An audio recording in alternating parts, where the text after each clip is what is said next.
हासिम। मसला है कि मैं रक्षा सही कराना था, इन्होंने पहले पूछा है तो रक्षा सही करा करदा, इन्होंने कहा जी असीं कर देंगे। उन्होंने सही करने तो पहले मैं दस्या नहीं कि आया इन्ना खर्चा आएगा या इन्ना खर्चा आएगा। सही वो नट वगैरह कस के तो इन्होंने कहा जी 300 रुपया दे दो। मेरी जेब च इन्नी गुंजाइश नहीं थी। मैं इन्होंने कहा कि मेरे को नहीं गा, मैं 100-150 रुपया हुई क्या ले लवो।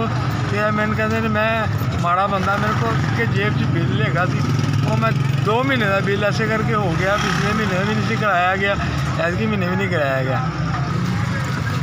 कमाल दवाइयाँ जेब च भाग पड़ना। यह बिल है 2 महीने का, मैं किस्त कराने भी गया तो किस्त नहीं हुई, 5531 रुपये।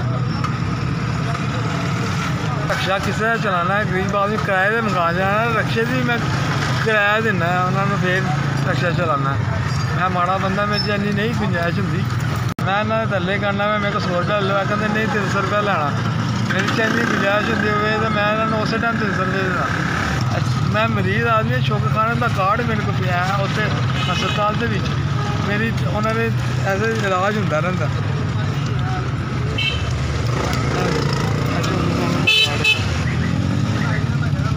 शुगर खाना मैमरी कैंसर, मेरे दिमाग का ऑपरेशन होया है।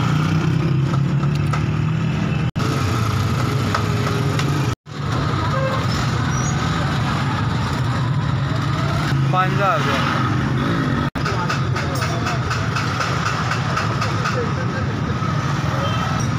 सारा बहुत बहुत शुक्रिया, तुसीं मैं 5000 रुपया दे दिता बिल जमा कराने से। उस मकान ने भी पैसे देते ने। मेरी चीज़ मैं मजबूर बंदा सी, मेरी इस टाइम तो मुश्किल आसान की थी। मैं इस टाइम बड़ा फसे ऐसी चीज़ें करके मैंने अल्लाह वालों तुसीं फरिश्ता बन के आए हो, जो तुसीं मेरा साथ दिता। जिन्हें भी 5000 दिता, अल्लाह भी जिंदगी दे, तंदुरुस्ती दे, मैं बड़ा शुक्रगुजार हाँ। SBS तुहाडी बड़ी मेहरबानी है।